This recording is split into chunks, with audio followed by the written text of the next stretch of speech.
안녕하십니까. 네, 안녕하십니까. 사회민주주의 센터 집행위원장 이영희입니다.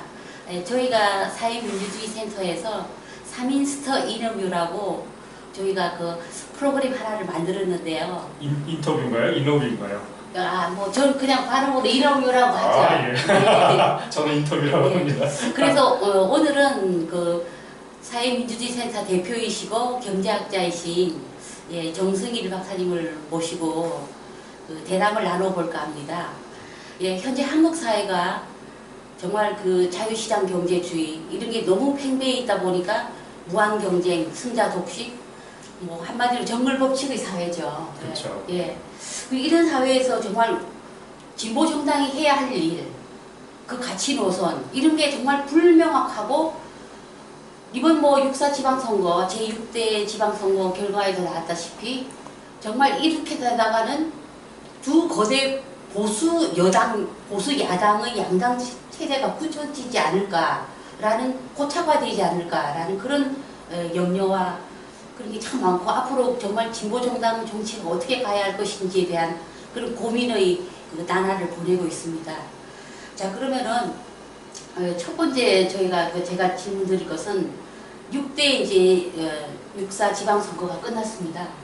뭐 결과에 나와 있다시피 뭐 새누리당 선전, 뭐 또 새민연 보수 야당이라고 저는 뭐 칭합니다만은 아주 성과를 거두었고 이 틈바구니에서 작은 그 진보 정당들이 거의 뭐 참패보다는 거의 몰락의 수준에 이르렀어요. 그래서 정승일 박사님은 6.4 이 지방선거에 대해서 어떻게 총평을 좀 하실 수 있는지 좀 말씀 좀 부탁드립니다.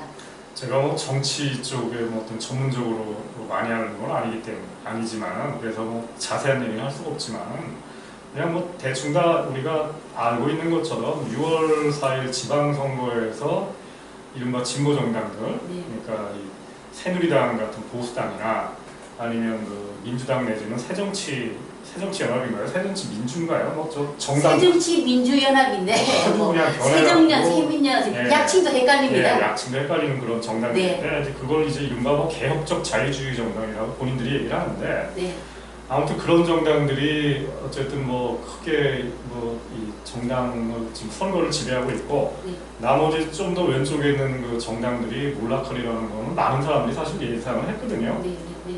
하여튼 더군다나 그 예상이 지금 현실이 됐는데 왜 그렇게 됐는지에 대해서는 아마 뭐 의견이 분분할 것 같아요. 근데 대부분 사람들이 동의하는 건 하나 있는 것 같아요. 뭐냐면은 진보 정당들이 얘기하는 그 미래 비전이 도대체 뭐냐? 맞습니다. 그들 가치가 무엇이냐? 그렇죠. 가치가 뭐고 그다음에 어떤 세상을 만들려고 하는지 이게 이제 좀 도대체 알 수가 없다라는 게 제가 볼 때 가장 핵심적인 게 아닌가라고 생각이 들고요. 그렇게 나타나는 게 이제 가령 복지국가라는 것을 2010년 선거 때 지방선거에서 이른바 진보 내지는 뭐 민주화 쪽에 있는 분들이 그 친환경 무상급식 얘기를 했고 그다음에 복지국가 얘기가 좀 그때 선풍적으로 인기를 끌기 시작했죠. 그래서 2012년 총선 때도 복지국가 얘기도 나왔고 그다음에 경제민주화 이런 얘기도 나왔는데 근데 경제민주화라든가 복지국가 이런 얘기는 안철수도 하고 있고 근데 문재인도 하고 있고 말하자면 현재 우리가 뭐 진보 정당들이 비판하고 있는 이른바 개혁적 자유주의를 얘기하는 이런 거대 야당들도 얘기를 하고 있거든요. 그럼 다른 그 진보 정당들은 도대체 무슨 세상을 만들려고 하는 건지 만약에 복지국가 얘기를 한다면 그분들이 얘기하는 복지국가는 뭐가 다르다는 건지 이런 차별하다는 얘기를 좀 해주면서 국민들이 보기에 저 사람들이 집권하면 집권하는 게 참 묘하긴 하겠지만은 내가 살고 있는 이 세상이 나한테 정말 좋겠구나. 그러니까 못 먹어도 보다 그냥 무조건 찍자. 떨어져도 찍자. 이런 분위기가 형성이 돼야 되는데 그게 아니니까 아니 뭐 저 양반들이 얘기하는 거나 뭐 민주당 아니면 새정치연합 얘기하는 거나 크게 차이가 없으니까 더군다나 뭐 진보정당이라고 하는 사람들이 힘도 없는데 힘없는 사람들 찍어봐야 사표가 되니까 이왕이면은 힘 있는 그 민주당 내지는 새정치연합을 찍자. 이런 심리가 많이 작용을 이번에도 많이 해가지고 오히려 이제 어떤 분이 그런 얘기를 하더라고요. 이번 지방선거 세월호 사건 그러니까 배가 침몰했는데 많은 학생들이 죽었는데 이 세월호 사건이 벌어지기 전만 하더라도 뭐 정의당이라든가 노동당이 그나마 좀 지지율이 좀 나왔는데 네. 여론조사를 네, 해보니까 세월호 사건이 터지니까 네. 오히려 아예 그냥 힘 있는 야당을 밀어주자라는 네. 심리가 더 강화되면서 네. 정의당이랑 노동당이나 아니면 뭐 이런 보다 더 이 진보적인 정당들을 찍으려고 했던 유권자들마저도 네. 아예 그냥 민주당 참 네. 밉지만 네. 어쨌든 힘이 있는 민주당 내지는 새정치연합을 더 찍었다고 얘기를 하면서 양당 체제가 보다 더 확고하게 지금 나가면서 네. 오히려 진보 정치는 거의 몰락 수준으로 가고 있는 게 아닌가. 네. 네, 맞습니다. 네.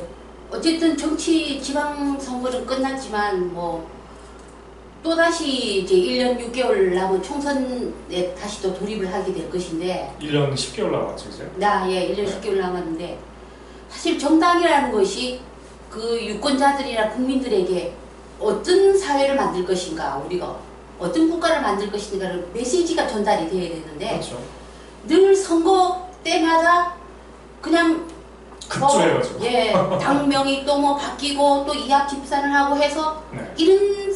이런 활동을 계속 수십 년간을 해왔죠. 그렇죠. 저 역시도 정말 그 진보 정당의 당원으로서 한 10년 뭐 이상을 했지만은 정말 그 당이 어떤 가치와 어떤 노선을 가지고 갈 것인가에 명확하게 대해서 유권자들에게 그 메시지가 전달이 돼야 되는데 사실 이번 지방선거도 마찬가지예요. 정말 그 어떤 메시지가 전달되지 않고 그냥 그 세월호 사고에 다 묻히고 그저 정말 그 안타까운 그런 일이 벌어졌는데 저는 그거랑 관계돼가지고 네. 마찬가지 얘기인데 지금 뭐 이 민주당 내지는 새정치연합을 이 뭐 보수 야당이라고 얘기를 하지만은 네, 예를 들어서 김진표라는 분이 네, 남용필하고 논쟁을 하면서 이 가령 보육 교사들을 다 공무원화 시키겠다라는 파격적인 네. 제안을 했어요. 네, 그 다음에 이제 민주당 쪽에서 출마했던 네. 원혜영 의원은 버스를 공영자화하겠다는 그런 얘기를 했어요. 네, 네, 근데 그 얘기만 딱 들어보면은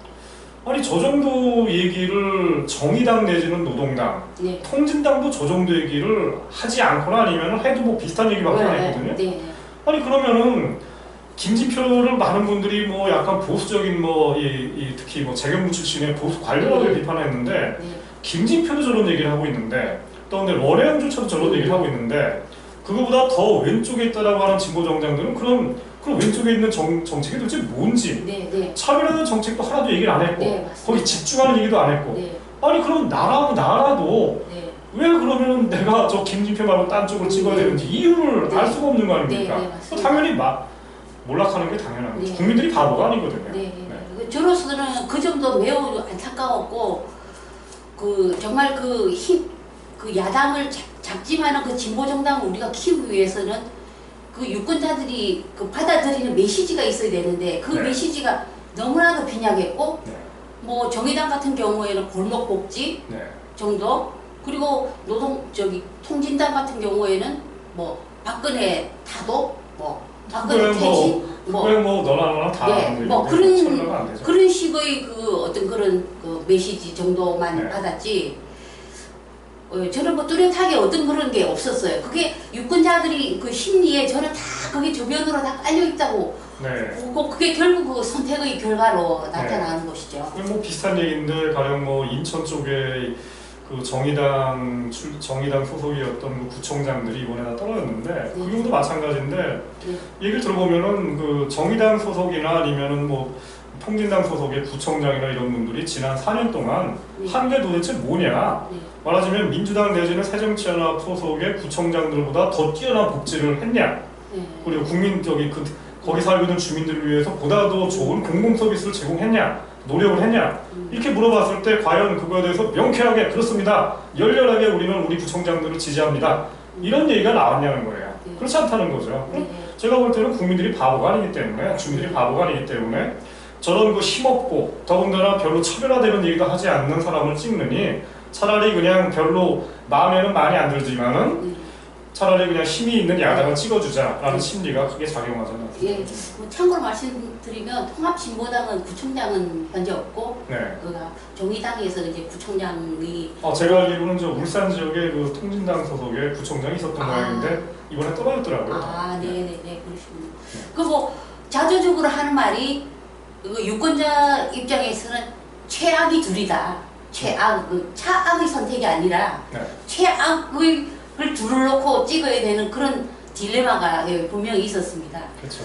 자, 그러면은 정말 그 뭐 정성희 대표님이나 저나 사회민주주의자이고 정말 그 사회민주주의 그 이념과 사회민주주의의 그 정치를 실현을 할 그런 것을 정말 그 바라고 기다리고 있는데, 그러면은 그 우리 사회, 우리 진보 정당들, 진보 정치가 이제는 새로운 정말 정치 모델로서 사회민주주의, 정말 우리도 독일처럼 스웨덴처럼 서유럽 스칸디나비아 국가처럼 그 사회민주주의 체제하에서 정말 우리 삶을 보호받고 모두가 평등하고 자유롭고 연대할 수 있는 그런 사회민주주의 이념과 어떤 사회민주당의 정말 그 어떤 그런 이제는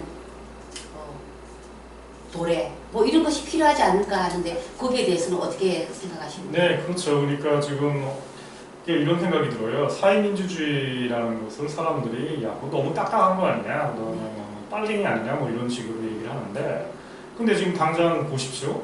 지금 복지국가에 대해서 민주당 내지는 새정치연합이 얘기를 하는데 사실은 거기에 올인하고 있지는 않아요.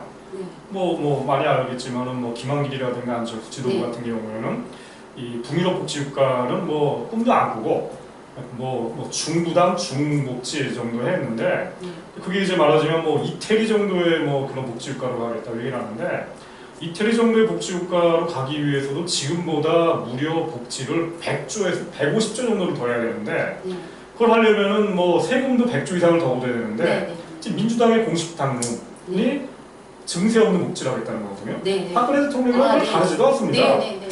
아니 그러면은 저 양반들이 말로는 복지국가 얘기를 하지만 실제로는 북유럽 복지국가는 꿈도 안 꾸고 더군다나 하물며 우리나라 국민들이 봤을 때 참 하찮은 나라인 이태리라든가 스페인 정도의 복지도 안 하겠다라는 거거든요. 그러니까 말하자면 이런 식인데, 정말로 복지국가를 하겠다고 한다면은 국민들이 바보가 아니기 때문에 스웨덴이라든가 핀란드 정도의 복지국가로 가자, 이런 얘기를 국민들한테 제시를 하고, 그 정도로 가기 위해서 열심히 노력해야 하려면은 지금부터 한 30년 걸리는데, 그러는 과정에서 한 중도에 한 10년, 20년 뒤에는 이태리 수준까지 가고, 그 다음에 그 힘을 갖다 몰아가고 북유럽까지 가자, 이런 식으로 얘기를 해도 될까 말까 하는 게 우리나라인데, 지금은 아예 그런 목표 제시도 없고 처음부터 목표를 낮게 제시를 하니 말하자면은 이 1등을 할 생각을 하지 않고 한 반에서 한 20등 30등 정도 하면 되지 않겠어 라고 하면서 아예 공부를 조금만 하면은 그게 공부가 되겠습니까? 아예 그냥 놀면 된다고 생각하니까 아예 증세도 하지 않으려고 하고 이런 식이죠. 그런 의미에서 저는 우리나라에서 그나마 이태리 수준 정도의 복지국가라도 하려면은 꿈을 더 멀리 가져가지고 북유럽 국가 정도까지 가져다 해야 되고, 북유럽 복지국가를 만든 거는 결국은 사회민주당이고 그 뒤에는 사회민주의 철학이 있고 경제학이 있고 그 다음에 여러 가지 종교적 신념이 있고 그리고 여러 가지 정의로운 사회를 만들려는 꿈이 있었고, 이런 것들을 가지기 위해서 이런 사람들이 모여서 규합해가지고 사회민주당을 만들고, 이런 사람들이 정말로 복지국가를 위해서 몇만 명, 몇십만 명이 모여갖고 막 헌신을 할 때 국민들이 거기에 감동해가지고 야, 당신들 정말 잘합니다. 당장 당신들에게 힘이 되지 않더라도 당신들을 믿겠습니다. 라고 하면서 하나씩 결합돼 나가면서 뭔가 이 꿈이 나타나지 않나, 이런 식의 생각입니다. 저는 뭐 사회민주주의를 굉장히 쉽게 저는 받아들여요. 민주주의는 평등 1인 1표죠. 그렇죠. 그렇지만은 자본주의 사회는 불평등하기 때문에 민주주의와 자본주의가 어쨌든 같이 가기 때문에 이 불평등한 사회를 좀 더 평등하게 만들고 사회적으로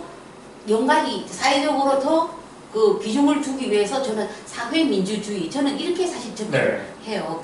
저는 뭐 굉장히 그 쉽게 접근을 하는데, 그러니까 이제 그 아까 정세 말씀하셨는데 사실 정세 없이 복지를 얘기한다는 말은 사실 허튼 소리죠. 허튼 소리. 그거는 정말 세금을 돈 많은 사람들은 세금 많이 내고 돈 좀 적게 버는 사람들은 조금 더 내고 그러면서도 골고루 그냥 서로 상부상조하는 그런 이제 좋은 의미의 사회 공동체를 만들자. 이런 게 이제 복지국가고, 그 과정에서 세금을 뭐 누구나가 다 더 많이 내자는 게 아니라 많이 버는 사람은 많이 더 내고 조금 버는 사람은 조금만 더 내고 예. 어쨌든 증세를 해야 할 수밖에 없다는 거죠. 아니 그거 국민 학생들하고 얘기를 해봐도 다 금방 이해하는 건데 그걸 안 하겠다라고 지금 안철수, 김한길, 그다음에 문재인 그런 양반들까지 얘기를 하고 있으니 이게 사실은 사기치는 거죠. 네.